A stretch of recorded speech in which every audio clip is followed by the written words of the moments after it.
حرام میں بھی کیٹیگری ہے نا، حرام میں بھی کیٹیگری. حرام میں سب سے بدترین حرام کیا ہے؟ اس کو سود کہتے ہیں، بیاج، انٹرسٹ. کیا اللہ پاک نے، توجہ کریں، یہ کیسا حرام ہے، یہ کیسا حرام ہے. نماز گناہوں کو مٹاتی، توجہ کرنا، نیکی گناہوں کو مٹاتی. ان الحسنات یذہبن السیئات، بے شک حسنات، نیکیاں برائیوں کو مٹا دیتی. آپ پورا قرآن اٹھا کر کے دیکھیں، ہمیشہ نیکی برائی کو مٹاتی ہے، برائی کبھی نیکی کو ختم نہیں کرتی. قرآن پورا اٹھا کے دیکھیں، برائی کا اثر نیکی پہ نہیں پڑتا. جیسے مثال کے طور پہ ایک ایگزامپل دے رہا ہوں آپ کو، کہ آپ نے سبحان اللہ کہا، آپ کو نیکی مل گئی. درود شریف پڑھا، آپ کو نیکی مل گئی. نماز پڑھا، آپ کو نیکی مل گئی. لیکن آپ نے کام کیا، کیا؟ کسی کو ایک تماچا مار دیا، یہ گناہ کیا. تو گناہ تو لکھ دیا گیا، لیکن آپ کی نیکی کم نہیں ہوئی. ایسا ہی ہے، یہی ہے. علماء سے پوچھیں آپ کہ گناہ آپ کے بڑھتے ہیں، گناہ لکھے جائیں گے، لیکن اس سے نیکیوں پہ کوئی اثر گناہ کی وجہ سے نہیں پڑے گا. لیکن اگر آپ نے گناہ کیا اور گناہ کے بعد نیکی کی، تو نیکی کی برکت سے گناہ مٹ جاتا ہے. یہ اللہ کی رحمت ہے. توجہ، دھیان ہے آپ کا. اسی لیے اب آپ حدیث سنیں، ایک نماز سے دوسری نماز کے درمیان جتنے گناہ ہوتے ہیں سارے گناہ مٹا دیے جاتے ہیں. جیسے ظہر پڑھی پھر عصر پڑھی، تو ظہر سے عصر کے درمیان جو گناہ ہو گئے وہ مٹ جاتے ہیں. پھر عصر پڑھی، مغرب پڑھی، عصر مغرب کے درمیان جو گناہ ہوتے ہیں مٹ جاتے ہیں. مغرب پڑھی پھر عشاء پڑھی، مغرب عشاء کے درمیان جو گناہ ہوتے ہیں مٹا دیے جاتے ہیں. عشاء پڑھی پھر فجر پڑھی، اس کے درمیان جو گناہ ہوتے ہیں مٹا دیے جاتے ہیں. پھر ایک جمعہ سے دوسرے جمعہ کے درمیان جتنے گناہ ہوتے ہیں مٹا دیے جاتے ہیں. ایک رمضان المبارک سے دوسرے رمضان المبارک تک جتنے گناہ ہوتے ہیں وہ سب مٹا دیے جاتے ہیں. یعنی کہ نیکیوں کی وجہ سے گناہ مٹتے چلے جاتے ہیں. کیا کوئی گناہ ایسا بھی ہے، کیا کوئی گناہ ایسا بھی ہے جس سے عبادتیں مٹا دی جاتی ہیں، جس سے نمازیں مٹا دی جاتی ہیں، جس سے نیکیاں مٹا دی جاتی ہیں؟ ہاں، وہ ایک گناہ ہے جس سارے گناہوں کو نیکیاں مٹاتی ہے. لیکن ایک گناہ ایسا ہے جو نیکیوں کو مٹاتا ہے، جو نیکیوں کو کھاتا ہے، جو نیکیوں کو ختم کرتا ہے.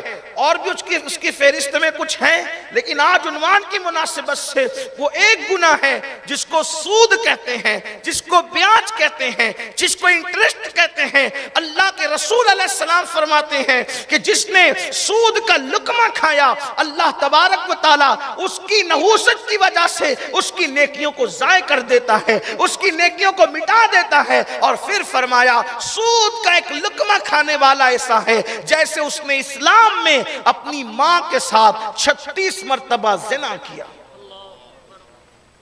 غور فرمائیں، یہ سود کا وبال ہے.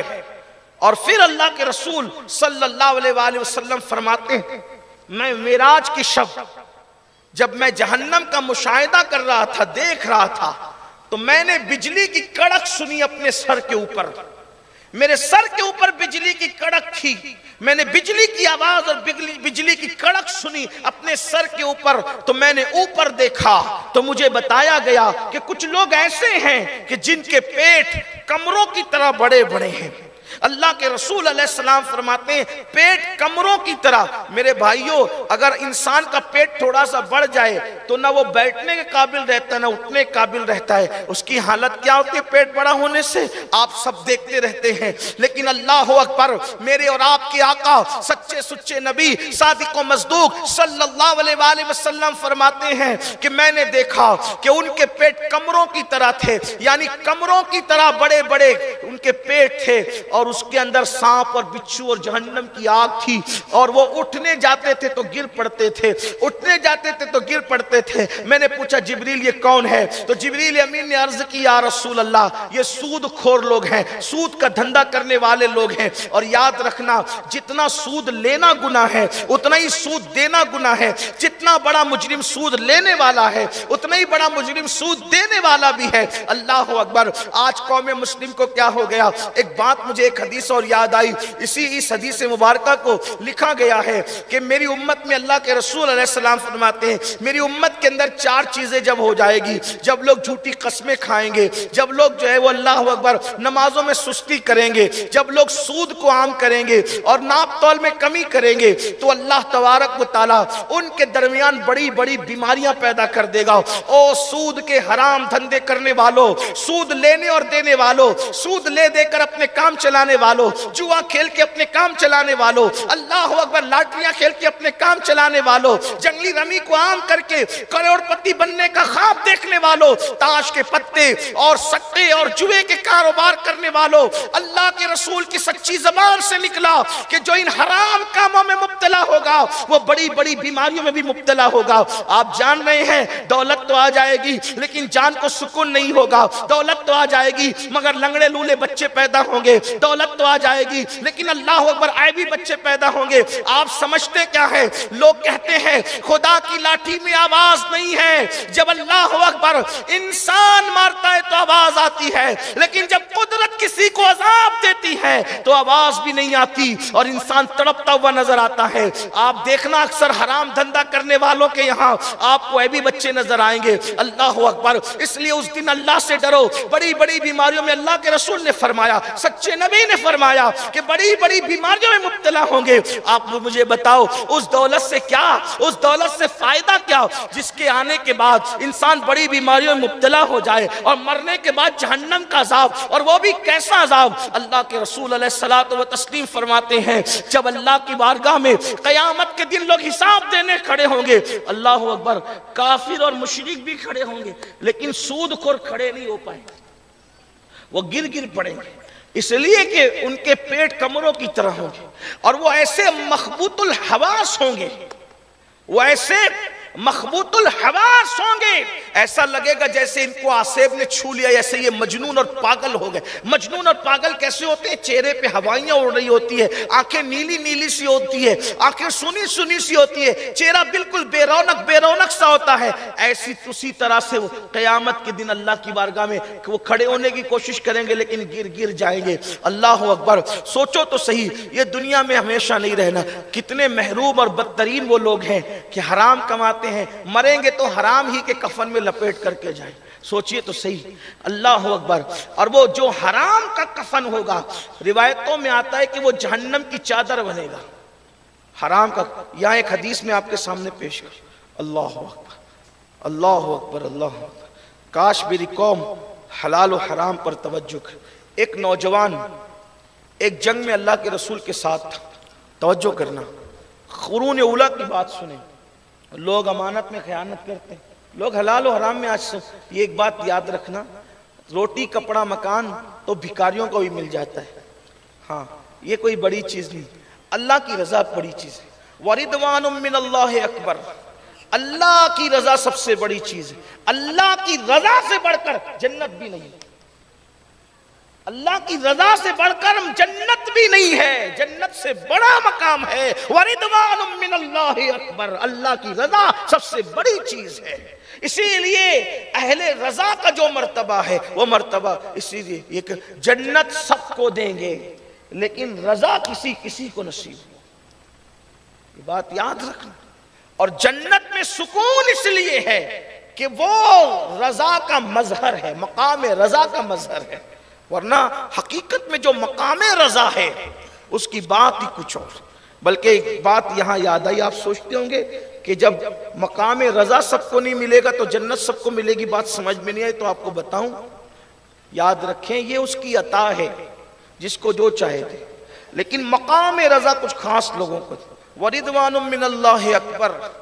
جنت کے اندر سب کو جنت ملے گی، کوئی حوروں میں مصروف رہے گا، کوئی غذاؤں میں رہے گا، کوئی نہروں میں رہے گا، کوئی باغوں میں رہے گا، اور پھر جنت میں جس کو لائیں گے تو کبھی کوئی ایسا بھی جنتی ہوگا جس کو اللہ کا دیدار ایک بار ہوگا، کچھ ایسے ہوں گے جس کو اللہ کا دیدار سال میں ایک بار ہوگا، حالانکہ وہاں سورج نکلنا ڈوبنا نہیں ہوگا لیکن مجازن یہ باتیں کہی جاتی، کچھ ایسے ہوں گے جن کو مہینے میں ایک بار ہوگا، کچھ ایسے ہوں گے جن کو جمعہ ہفتے میں ایک بار ہوگا، کچھ ایسے ہوں گے جن کو صبح شام ہوگا، لیکن کچھ ایسے ہوں گے جن کو دیدار ہی ہوتا رہے گا، یار ان کے سامنے بے حجاب ہوگا اور وہ دیکھتے ہی رہیں گے۔ کہا وہ کون لوگ ہیں؟ تو کہا وہ لوگ ہیں جن کو اللہ نے اپنی رضا کا مقام عطا وَرِضْوَانٌ مِّنَ اللَّهِ اکبر، اللہ اکبر۔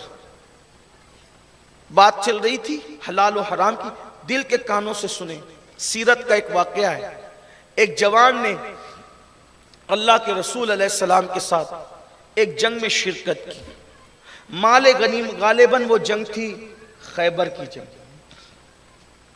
غالباً خیبر کی جنگ تھی، لیکن بہرحال مطلقاً جنگ کا تذکرہ تو ہر جگہ پر ہے۔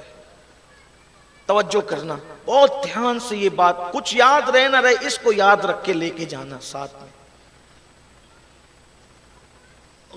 غنیمت میں، مال غنیمت میں ایک چادر ہاتھ آئی، ایک چادر، یعنی مال تو بہت کچھ ہاتھ آیا لیکن چادر تھی بڑی خوبصورت چادر تھی۔ اس جوان نے غنیمت سے وہ چادر نکال کے اپنے پاس رکھ لی۔ حالانکہ مال غنیمت تقسیم جو ہوتا ہے اسلام میں ایسے تقسیم نہیں ہوتا کہ جس کے ہاتھ جو لگ جائے وہ اٹھا لے جائے، ایسا نہیں، ایک سسٹم ہے۔ سسٹم یہ کہ سب جمع ہوگا، پھر اس کے بعد اللہ رسول کا جو حصہ ہے وہ خمس نکلے گا، جسے خمس کہتے ہیں، پانچواں حصہ خمس نکلے گا، اسے خمس کہتے ہیں۔ پھر اس کے بعد جو ہے جس کا گھوڑا ہوگا اس کو ڈبل ملے گا، جو پیادہ ہوگا اس کو اس کا ایک حصہ ملے گا، ایسے اس کی تقسیم ہے، وہ فقہ نے اس کو بتایا ہے، پوری تفصیلات ہے، ٹھیک ہے۔ اور پھر اگر کسی کو کوئی چیز پسند آتی ہے، مجھے یہ چادر پسند آ گئی غنیمت میں، تو میں اپنی مرضی سے اٹھا نہیں لے جاؤں گا، بلکہ امیر کو کہوں گا کہ یہ چادر مجھے اچھی لگتی ہے، اگر آپ مناسب سمجھے تو یہ میرے حصے میں اگر آتی ہے تو آپ مجھے دے دیں۔ پھر اگر وہ اپنی ہاتھ سے دے دے تو الگ بات ہے، ورنہ آپ لے نہیں سکتے، یعنی جس کے ہاتھ میں جو ہے وہ نہیں لے سکتا۔ اب وہ جوان، توجہ کرنا، حضور کے ساتھ آیا ہے جہاد میں، اللہ کی راہ میں لڑنے کے لیے، چادر پسند آئی، رکھ لی۔ رکھنے کے بعد اس جوان کی شہادت ہو گئی، شہید ہو گیا وہ جوان، توجہ کرنا۔ اور جو شہید ہو جائے اللہ پاک اس کا ہر گناہ معاف کر دے۔ اللہ کے رسول علیہ السلام نے فرمایا وہ چادر جو اس نے نکال کے رکھ لی تھی، اب جس نیت سے بھی نکالی ہوگی، ہو سکتا ہے شاید بعد میں وہ اجازت لیتے، جو بھی کرتے، جو بھی معاملات ہوتے، لیکن بہرحال شہادت نے موقع نہ دیا کہ بعد میں اس چادر کے بارے میں بات کرتے، کہ وہ چادر وہاں سے نکال لو کیونکہ وہ غنیمت کی چادر ہے۔ اگر اس چادر میں اس کو لپیٹ کر کفن دے دیا جاتا تو چونکہ اس نے اجازت کے بغیر نکالی تھی، وہ چادر اس کے لیے آگ کی شکل اختیار کر جاتی۔ کس کے لیے؟ شہید کے لیے، شہید کے لیے اجازت کے بغیر غنیمت کی چادر ہے، غنیمت کی چادر، کافروں سے ہاتھ آئی ہوئی چادر، غنیمت کی چادر، فرمایا واپس لے لو۔ اب ہو سکتا ان کی نیت کچھ اور رہی ہو، وہ بات کرتے جو کرتے، بات کے معاملات ہوتے، لیکن شہادت نے موقع نہ دیا کہ بعد میں کچھ بات کرے، فرمایا نکال لو۔ اگر یہ چادر لپیٹ دی گئی اس کو تو وہ جہنم کی آگ کی شکل اختیار کر جائے گی۔ مسلمانوں مجھے بتاؤ، شہید ہو کر بھی اگر بغیر اجازت کی چادر جسم پہ لپٹ جائے، حالانکہ وہ حرام نہیں تھی، وہ سود کی نہیں تھی، وہ جوئے کے ذریعے حاصل کی ہوئی نہیں تھی، وہ قسم جھوٹی کھا کر کے لی ہوئی نہیں تھی، وہ معاذ اللہ کسی کا گلا دبا کر نہیں لی ہوئی تھی، کسی کو قتل کر کے کسی کے سپاری کے طور پر نہیں لی گئی تھی، یہ ساری چیزیں نہیں تھی، اجازت کے بغیر ایک چادر پسند آئی، رکھ لی، ہو سکتا ہے بعد میں کچھ بات کرنے کی نیت ہو، لیکن اللہ اکبر فرمایا اگر یہ چادر میں یہ شہید لپٹا جاتا تو وہ جہنم کی چادر بن جاتی، جہنم کی آگ کی شکل اختیار کر جاتی۔ مسلمانوں یہ صرف ہماری عبرت کے لیے باتیں بیان کی گئی ہے، ورنہ وہ لوگ تو رسول اللہ صلی اللہ علیہ وآلہ وسلم کے قدموں پہ جنہوں نے جانے قربان کیے شہید ہوئے ہیں وہ تو قطعاً اور یقینی جنتی لوگ ہیں، لیکن یہ ہماری عبرت کے لیے ہے۔ اب آپ مجھے بتائیں نا میرے بھائیوں کہ حرام اور حلال میں کتنا فرق کرنے، کتنا احتیاط کرنے کی ضرورت ہے۔ ہمارے امام اعظم ابو حنیفہ علیہ رحمت و رضوان رضی اللہ تبارک و تعالیٰ عنہ، امام الائمہ کاشف الغمہ سراج الامہ حضرت سرکار نعمان بن ثابت، کروڑوں حنفیوں کے امام جن کے مقتدیوں میں داتا علی حجویری جیسے لوگ، غریب نواز جیسے لوگ، محبوب الہی جیسے لوگ، مخدوم اشرف جہانگیر سمنانی جیسے، جس کے مقتدی اس شان کے لوگ ہیں تو مقتدا کی شان کا عالم کیا ہوگا۔ وہ امام اعظم ابو حنیفہ ایک جنازے میں شریک ہوتے ہیں اور دھوپ میں